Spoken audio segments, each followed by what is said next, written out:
the Pixel 4 and the Pixel 4 XL will be available through every major U.S. carrier. This means that you no longer have to be just on Verizon if you want to get them. If you want a Pixel phone directly, you can go through your carrier instead of actually going through the Pixel website or anything like that. Anyway, Dad, how about you? Where's your take on the Pixel 4? Look, I had the original Pixel just like you did when it first came out. I was pretty impressed with the phone. It was very snappy. It moved real fast.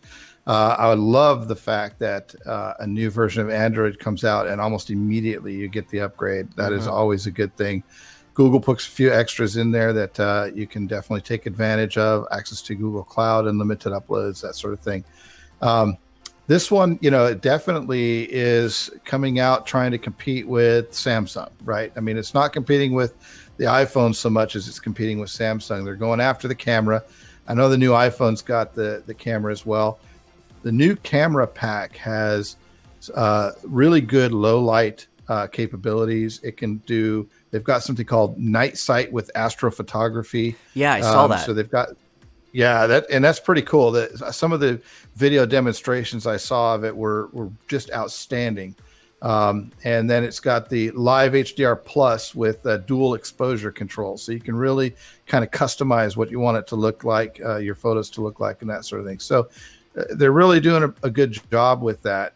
It is going to be fairly expensive, but not even close to as expensive as some of the Samsung devices, right? It's going to start around $800. So most of the Samsung devices are hitting 1,000 and up now. So we're coming in under those, but most of your other phones, it's a little more expensive than some of the others. But and then putting the voice conversion technology, right? The Google Assistant, it doesn't need the cloud. You don't need to be connected to the internet for the Google Assistant to work, as long as whatever you're trying to do is local to the phone, because it has a new processing chip inside the phone that's going to allow the voice to actually process locally. So that's a pretty big upgrade as well. Yes, and I just want to make a few call outs. So we have a lot of topics to discuss with this one, but I actually pulled up the Google website here, and we can see the $799 price, which is nice. You had mentioned that earlier, but the design.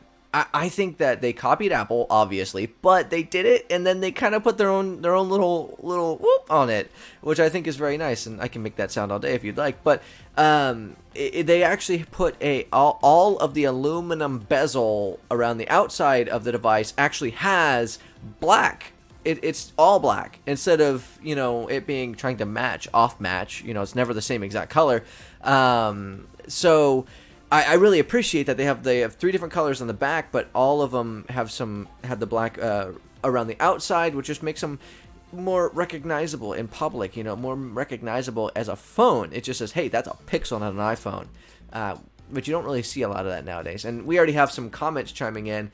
Rob actually says, hey, talk about the Xiaomi. They are cheap, good phones, and I want to hear your opinions. Well, the Xiaomi phones are fantastic phones, so that's an opinion about that, but they are also have their issues. They're can't be used on Verizon or Sprint right now, and the support for them is very lacking in the United States, but that's for another day.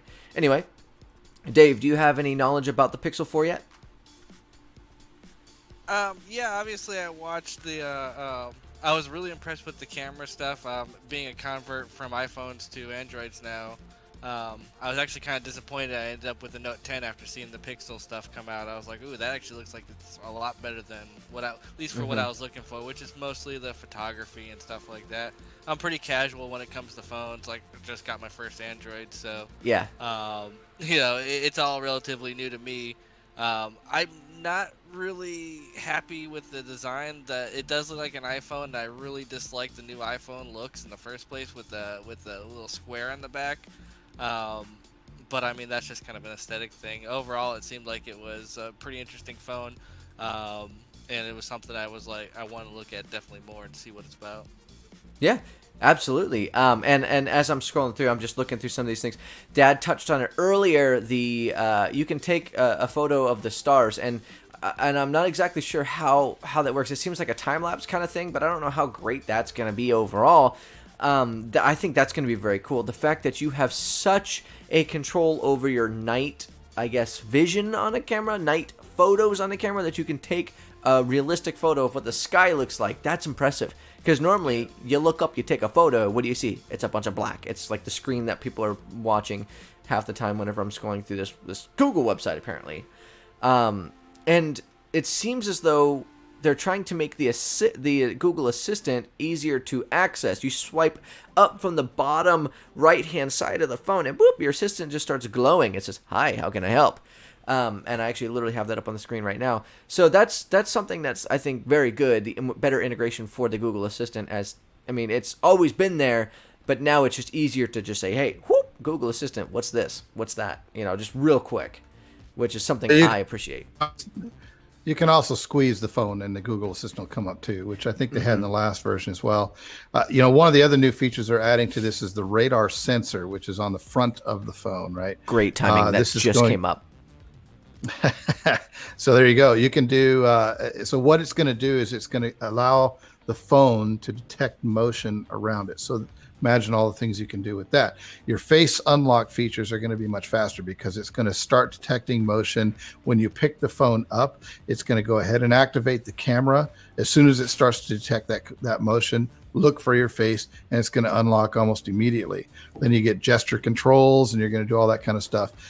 For those interested in security, the motion sensor is not going to be sharing its data with any other Google services.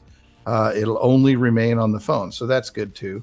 I'm glad Google's taking privacy and security seriously, because all these extra features come at risk, right? Yeah, absolutely. And what's crazy, bonkers, let me just say bonkers to me, is the fact that they took out a fingerprint scanner. There's no fingerprint scanner. They are trusting this face unlock feature with this radar so much, they've taken all other forms of biometrics out of the phone. That is a big call out. That's a big deal. Like the fact that they're willing to just part with all that stuff willy-nilly. That's something that they have yet to do. Nobody's done that except for Apple. Apple's the only one, and theirs was, it was all right. It wasn't bad. It really, really wasn't bad. But apparently, so one thing I really like about this that they said is that when you walk up to the phone, it senses that you're coming up to it, that you are walking up to it, and will turn the always on display on. And then as you start to pick up the phone, it then turns the display on, and then as you start to point it at you, it automatically starts knowing, hey, I'm supposed to be looking for that dude right there, or that lady right there, and bam, whoop, you're in. So it's supposed to be just as fast. Of course, we don't know yet. Right. Everything looks like it's going to be fast, but that's why most people don't use facial recognition for locking the phone, because it's just so slow. Fingerprints much faster. So it'll be nice to see something finally come out that's a little bit faster. Yeah. We'll see how that works out. Yeah, I'm very excited, and I think they've even got guaranteed 3 years of updates. They have this new protection software called it's a security chip. I'm sorry, it's a Titan M security chip. I don't really have many details on that yet, but I would really like to look into that a little bit more. So just some things. I end up with a lot more questions than I do anything else with this launch, and I think that's a good thing, right? That's what they want. Hey, I want to know more about this phone. That's what they want. They want your interest. So I think they did a good job with that. Something really cool. I do a lot of recordings. I take a lot of notes. They actually put the Google Assistant in their voice recorder. Google's first ever voice recorder app that they came out with. And in this voice recorder, it will transcribe it to text, and then it will also be able to search through those transcriptions for a specific word. So if I use the word bananas to mark this section of this stream, it would be able to go back and find exactly when I said bananas, so that way I can remember or listen to what was coming next. I think that is fantastic. It's a very good way to show what the AI can do on both video, audio, and transcribing. That's going to be good. That's going to be a great thing, because I'm wondering how far they're going to take that technology. Right? Are they going to be able to do that in videos and that sort of thing as well? That should be interesting to watch. Mm-hmm. And for all those who are watching this right now, notice that we didn't really go over the specs in a lot of these phones. You know why? Because all of the specs in these phones nowadays can theoretically make a smooth ride. It will get the job done that you want it to get done. it's just about the software that they put onto it, and that's what we need to discuss, and that's what we've been doing. I will real quick just pop up the tech specs, give you the sizes. If you want, you can pause it at any point, but I am just going to quickly scroll through these, like the display, full touchscreen, obviously. It's got Quad HD, actually says flexible OLED, which is nice. Ambient EQ, which is something that they did talk about. It's only got Corning Gorilla Glass 5, always on display, all that good stuff.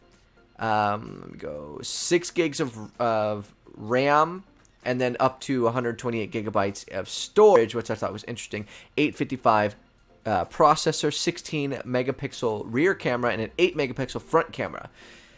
One thing that is nice is they do have a 16 and a 12 megapixel camera on the back, but they opted out of the wide angle and just gave us a telephoto lens. I don't know if I like that. Let me ask you guys both this, Dave and Dad. Would you guys rather have a telephoto, so a zoom lens, or a wide angle lens on your phones, and why?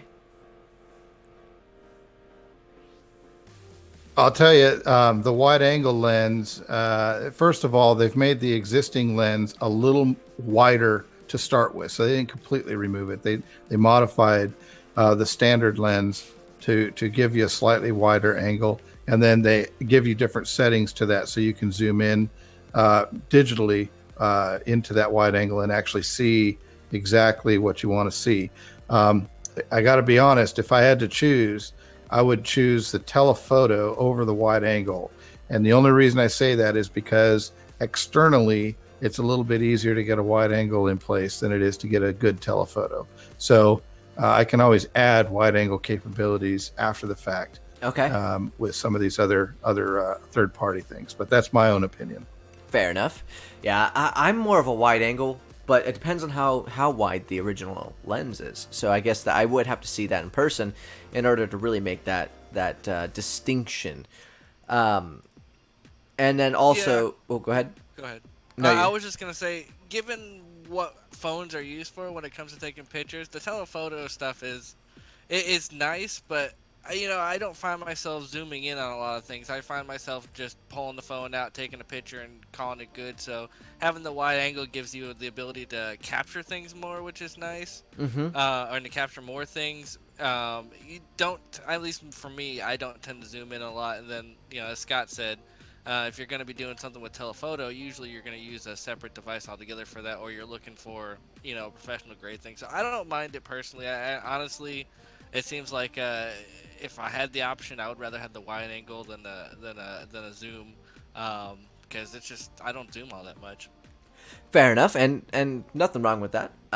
Any further comments or speculation about, and this also comes from the crowd and the audience as well, anybody have anything else to say about the Google Pixel 4 before we move on? Actually, I've got a question for you two, because you guys know more about this than I do. Okay.